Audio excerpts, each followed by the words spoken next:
Coach Deborah has a passion and purpose to assist young men, ages 15 to 24, to overcome obstacles and build their best lives. She wants to see every young man live out their potential. She has a master's degree in human services counseling, with a major in life coaching. More importantly, she is the mother of 3 boys, who are exceptional, educated, professional men. Coach Deborah believes it is better to train early, rather than need to fix later. She utilizes basic principles and God-led concepts. Sometimes the only thing a young man has is their credibility or their name. The actions they take are based on the decisions they make. Those decisions align with their choices and result in consequences. Coach Deborah can assist you if you are lost, floundering, or confused. Embrace the help and start building your best life today.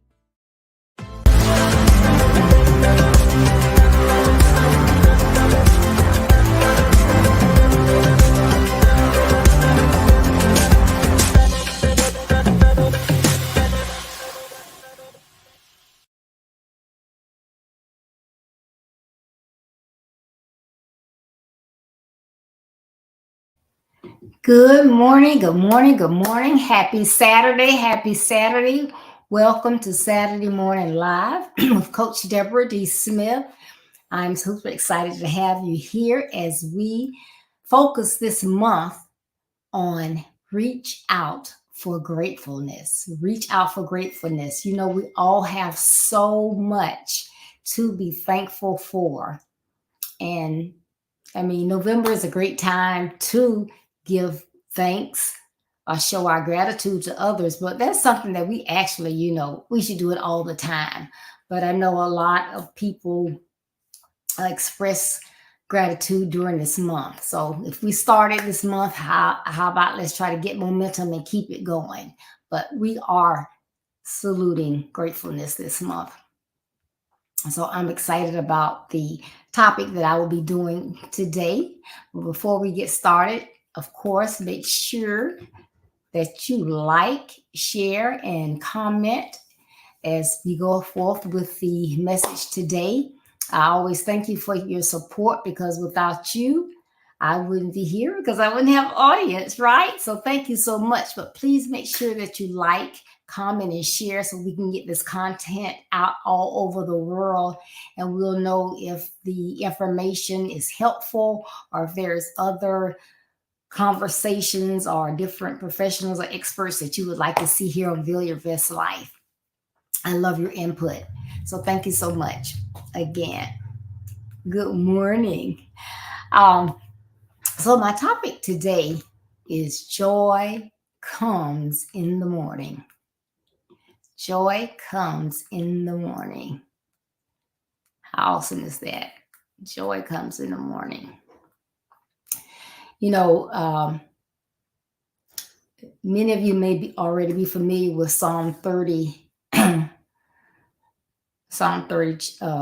chapter 30, verse 5, when King David wrote this psalm at the dedication of the temple.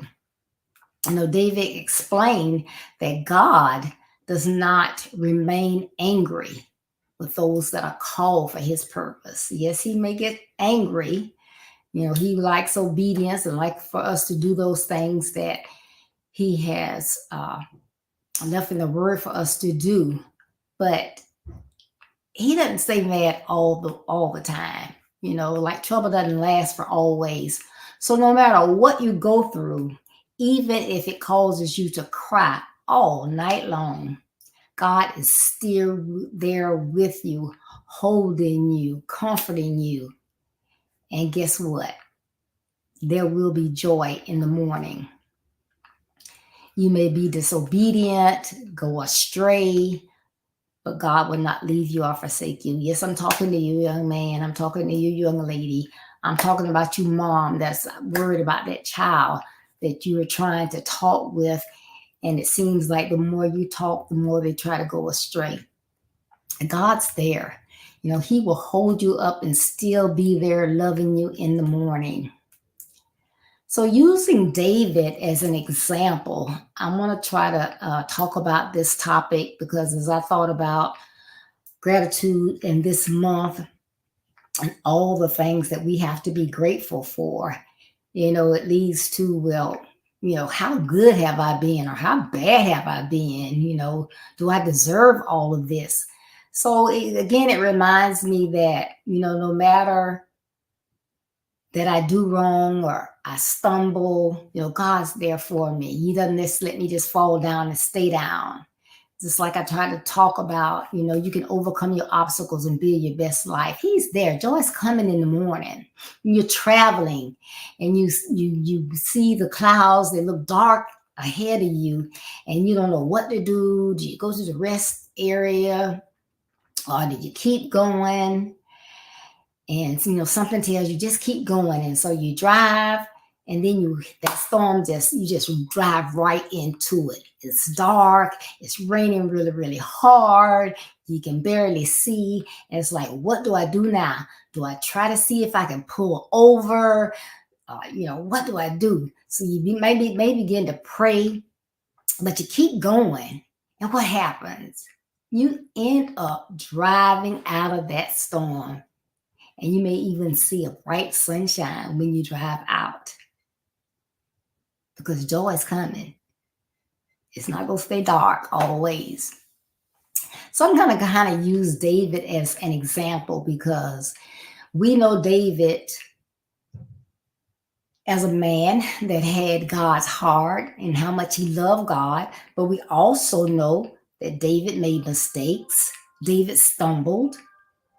But at the end of the day, I don't know about you, but I always can remember David was a man after God's own heart because joy comes in the morning. All right. So whether you're in pain and your pain comes out of disobedience, if it comes out of hate, if it comes out of not being in the right timing, whatever, joy is coming.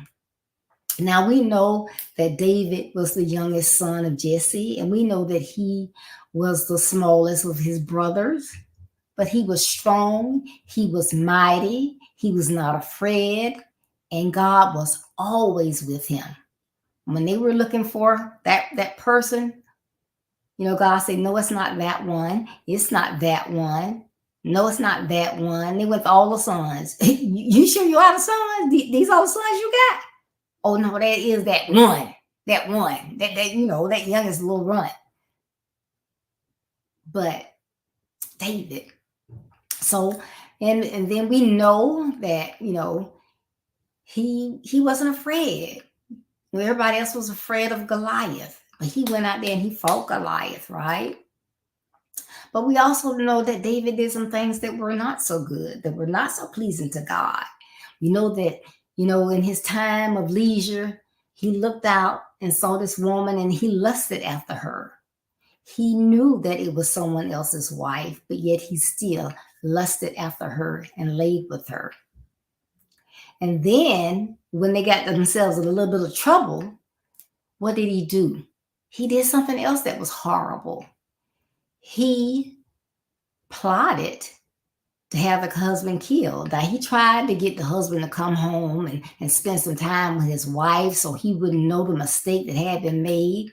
But this man was like, no, I'm out fighting the war. My men are fighting. I'm not going to go home and have time with my wife. I'm going to continue to be miserable and everything else. It's like the men that are fighting along with me. I'm not going home. So then David decided, well, we got to got to have him killed. He got to get out of the picture. And so he did that. And he ended up with the woman and she had the child. But what happened? The child got very, very sick. And the child had done nothing wrong. But in that child's sickness, what did David do? He lamented, he cried, he wailed, he prayed. But when the child died, he got up, dusted himself off, and he started again, right? So through all those things that David did wrong, he knew he did wrong and he knew that he had to repent for that, but he still loved God and he still turned his life around, became a great king. And some different things happened to him. But, I'm going to start with this first one with this child. Even though that child had done nothing wrong, that child died. And that was painful to David. But he got up and said, well, while the child was sick, he knew there was a chance that the child could be healed. But after the child died, there was nothing that he could do. So sometimes we go through pain of losing loved ones, and it is painful. So yeah, it's not like I'm here and I never lost someone. It is painful. And I'm not going to say you get over it overnight, because I know I didn't. But, it's a struggle. But joy finally comes. Joy will come. And it's not like you're glad, but your joy is going to come back, right? The joy comes in the morning. And so I think this is a good lesson.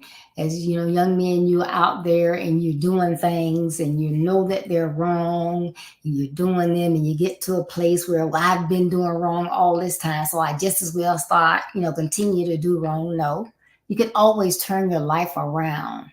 And see, if you just, take the time to listen to me. I don't know too many people that haven't made mistakes, who don't have skeletons in their closets. But we have a forgiving God, and we can forgive him, and we can change. And God will forgive us. But, we do have to turn our lives around. But through all that David had done, he was the right person to be the king. But while he was serving Saul, he served with his whole heart. He loved Saul.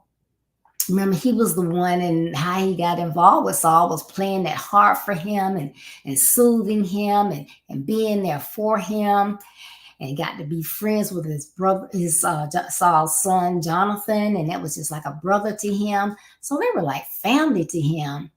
And when he was doing the work that he was supposed to be doing, which was battling and killing and their enemies, what happened? People began to sing about, what Saul might have killed 100, but David was killing thousands.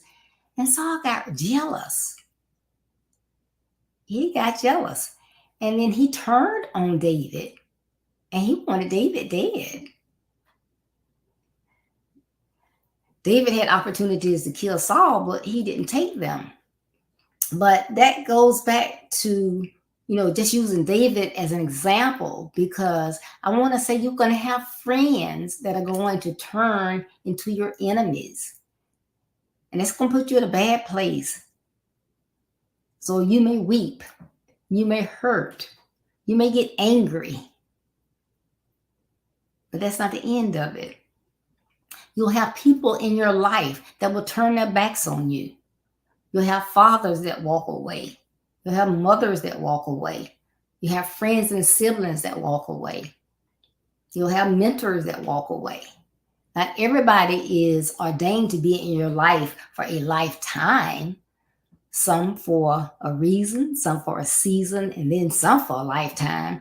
But maybe they were just in your life for a portion of the time. But when you depended on them and you need them and they turn their backs on you, that's a different story. So there's that pain again, that hurting, and you're in a lost place, and you're like, woe is me. Woe is me. I just can't take too much more of this, right?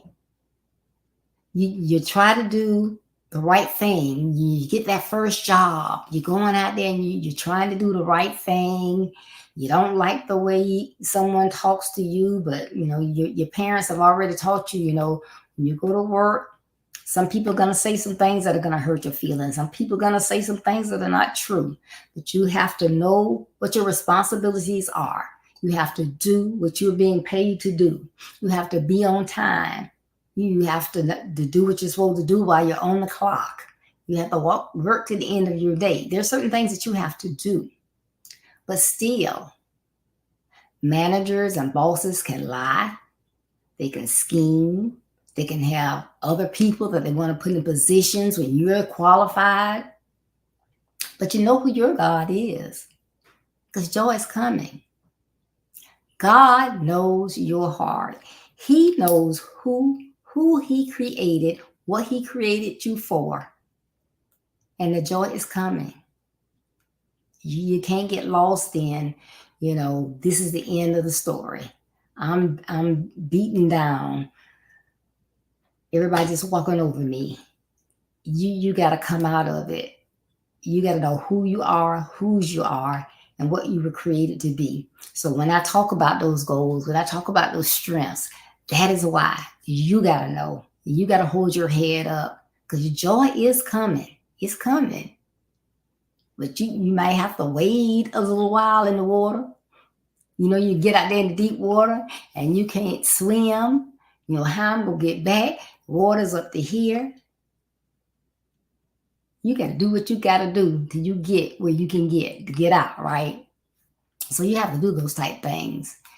A lot of times you may feel that you're not being treated fairly. Out of that situation where you're not being treated fairly, God may be sending a blessing. Joy is coming in the morning. I'm here to tell you, joy is coming in the morning. So everything that you look at, like, oh, woe is me, it could be a blessing. Sometimes you just have to sit and you just have to think. Or you just sit and you just get quiet, and as God will say certain things to you, and it'll be all right. I guess it's been almost 2 weeks now. I was on the way to an appointment. I was hit in the rear. Of course, I didn't like it. But first of all, I was going to an appointment, so I was going to miss my appointment. Damage was done to my vehicle.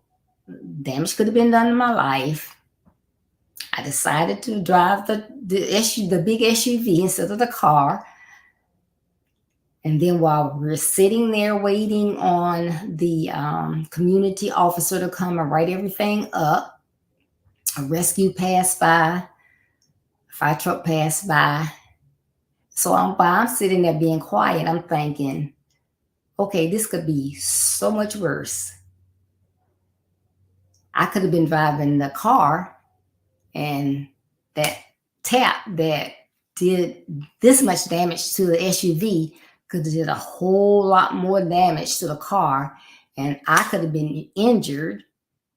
So I just felt a thud in my back. My back could have been injured. And then had this person not hit me where they hit me, down the street where I can hear that rescue and that siren, I might have been involved in that accident that might have been a whole lot worse. They had called rescue. Joy is coming in the morning. We don't know when and how, but it's coming. It's coming. So no matter what you're going through, and sometimes you can feel pretty bad, but joy is coming. It is coming. You get a call from the doctor. The test don't look so good. So you fret and you worry. But joy is coming in the morning. It may mean that you have a chronic condition, but it's not like it was 100 years ago. There's healing. God has healing. God can heal without medicine. They have treatments that can make us better. You can go through cancer and get cured. And it's not just stage 1. People are being cured from stage 2, stage 3, stage 4. Joy is coming. It's coming. Joy is coming in the morning. God has a plan for your life, and he's not going to leave you lingering. So I know we worry and we fret, but we don't have to, because we have someone that loves us, is there to protect us, and he'll do the worrying for you. So instead of just worrying, what do we need to do? We need to stop and pray. Stop and pray. This is going on. I'm feeling this. This person did this and it didn't feel so good. You might be misunderstanding. Sometimes we fret, like, I know I didn't do anything to this person, and I call and I can't ever get them. I sent a text, they don't answer. What is wrong? I know I didn't do anything. But then when you finally hear from them, they've been out of town. They were sick. They lost their phone. You worried and fretted for nothing. You knew you hadn't done anything. So why were you worried and just about to have a meltdown? Joy's coming in the morning. Remember that if you don't remember anything else I say today. What's going to happen? Joy is coming in the morning. Put that in the chat. Joy is coming in the morning. Joy comes in the morning.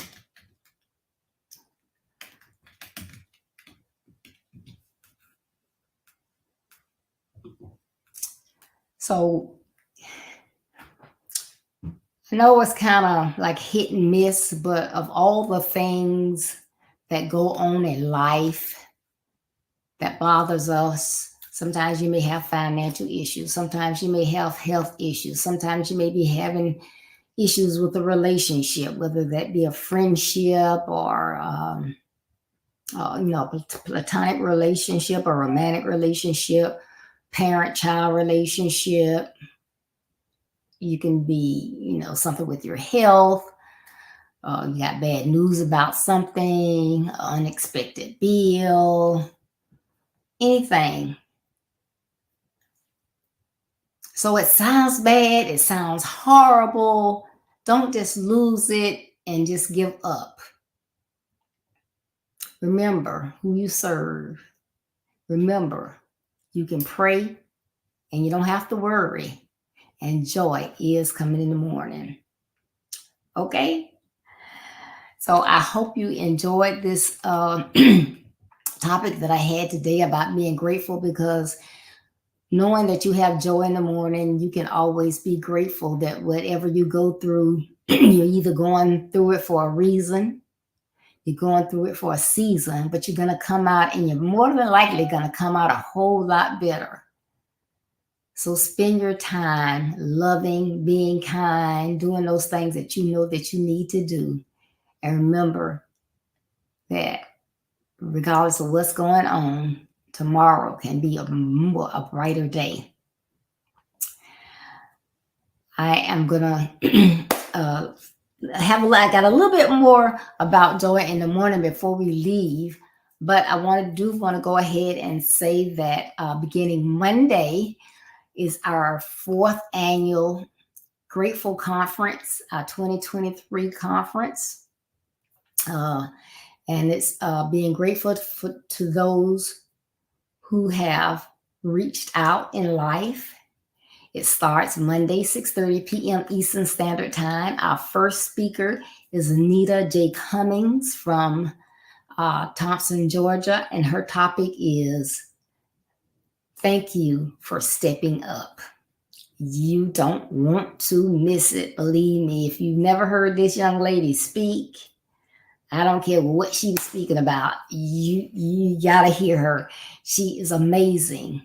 But I just can't wait to see what she's going to give us on this topic. And again, it's just a great time to be grateful, to let people know how you feel about them, what you appreciate that they do for you, and all of these good things. So just thank you, thank you, thank you.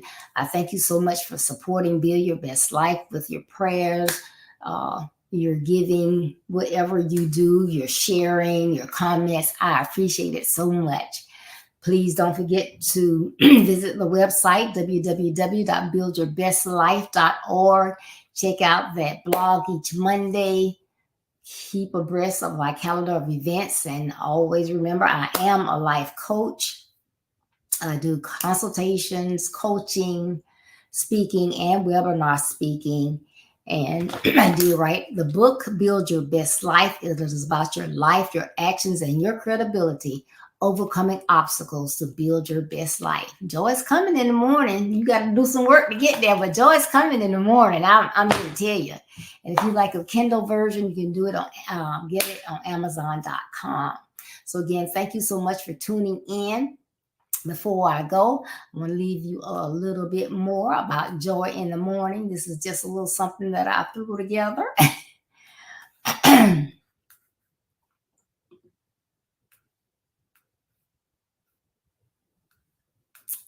Joy comes in the morning. The day started with the sun rising in the east, bright sun, family plans. Oh, what fun. I am looking forward to seeing or hearing from one of my grandkids. They sure make my day. I love to see their smiling faces as they run, talk, and play. I call this one, text that one, and try another by snap. No one answers. No one calls. Where can they be? I know everyone is busy, but there are 7 of them, you see. It's okay. I know that I am loved. People are busy. Time passes by. Let me get busy. Oh my, how time flies. The evening shade appears, and not one glimpse I get. No call, not a text. Hey, I didn't even get a Snapchat. I think as tears begin to fall.